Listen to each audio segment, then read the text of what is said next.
নমস্কার বন্ধুরা, আমি সোনালী। আপনাদের আরো একবার স্বাগত জানাই জাস্ট রান্না বাই সোনালীর পক্ষ থেকে। আর আজকে আমি আবারও হাজির হয়েছি একটা হেলদি এবং টেস্টি রেসিপি নিয়ে। হ্যাঁ, আজকে আমি আপনাদের সাথে শেয়ার করব লাউ ডালের একটা রেসিপি। অনেকেই আছেন যারা লাউ খেতে একদম পছন্দ করেননি, তবে লাউ খেতে পছন্দ না করলেও এই লাউয়ের কিন্তু অনেক গুণাগুণ আছে।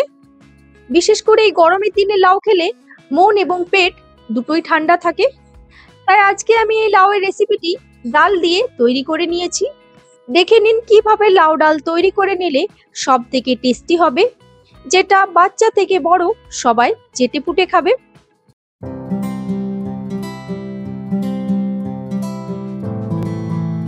এর জন্য আমি এখানে নিয়ে নিলাম 1 কাপ মসুর ডাল, আর তার সাথে নিয়ে নিয়েছি হাফ কাপ মুগের ডাল। আমি এখানে মসুর ডাল এবং মুগের ডাল দুটোকে মিক্স করে একসাথে তৈরি করছি। আপনারা চাইলে শুধু মসুর ডাল দিয়েও এই ডালটা তৈরি করে নিতে পারেন। তার সাথে আমি এখানে একটা লাউকে ছোট ছোট পাতলা পাতলা করে এইভাবে কেটে নিয়েছি। আমি এখানে প্রায় 1 কিলো মতো লাউ থেকে হাফ লাউ এখানে ইউজ করেছি।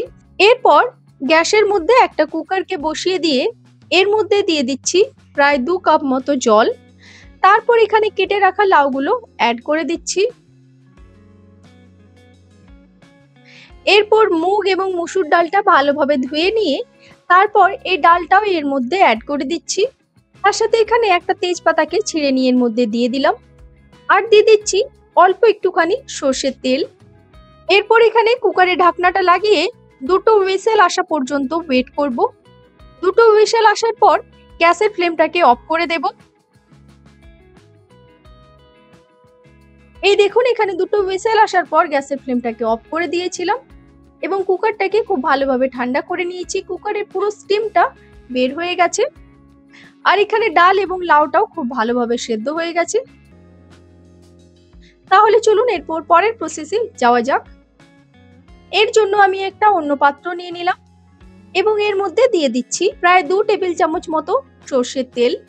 আর এখানে তেলটা গরম হয়ে গেলে এর মধ্যে দিয়ে দিচ্ছি হাফ চা চামচ মতো গোটা জিরে, 1/4 টিস্পুন হিং, 2 চা চামচ মতো রসুন কুচি, তার সাথে দিয়ে দিচ্ছি পেঁয়াজ কুচি। আমি এখানে একটা মিডিয়াম সাইজের পেঁয়াজ ব্যবহার করেছি। তার সাথে এখানে দিয়ে দিচ্ছি 2টো শুকনো লঙ্কা। আপনারা অবশ্যই তেলটা দেওয়ার পরে শুকনো লঙ্কাটা দিয়ে দেবেন। এরপর সবকিছুকে হালকা একটুখানি ফ্রাই করে নেব।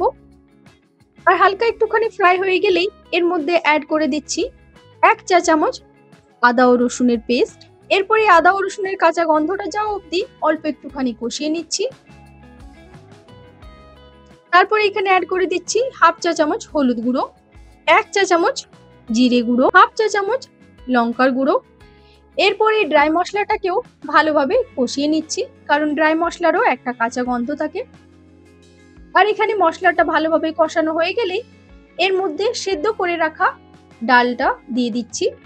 এরপর কুকারের মধ্যে অল্প একটুখানি জল দিয়ে কুকারটা ধুয়ে সেই জলটাও এর মধ্যে অ্যাড করে দিলাম।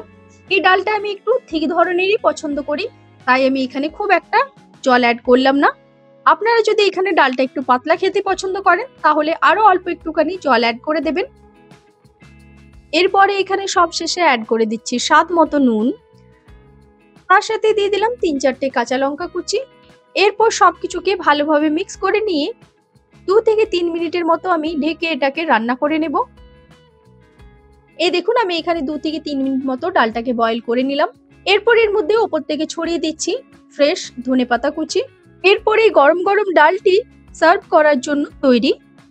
এই ডালটা ভাত দিয়ে তো খাওয়া যেতেই পারে, তাছাড়াও রুটি পরোটার সাথেও রাতের ডিনারে এই ডালটি অনায়াসে খাওয়া যেতে পারে।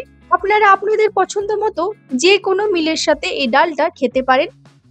তাহলে ঝটপট করে আপনারাও এই ডালটি তৈরি করে নিন এবং আমাকে কমেন্টে লিখে জানান কেমন লেগেছে আমার আজকের এই রেসিপি। আর আমার ভিডিও যদি ভালো লেগে থাকে তাহলে তো অবশ্যই লাইক, শেয়ার এবং সাবস্ক্রাইব করুন। আর পাশে থাকা বেল আইকনটি প্রেস করতে কিন্তু একদম ভুলবেন না।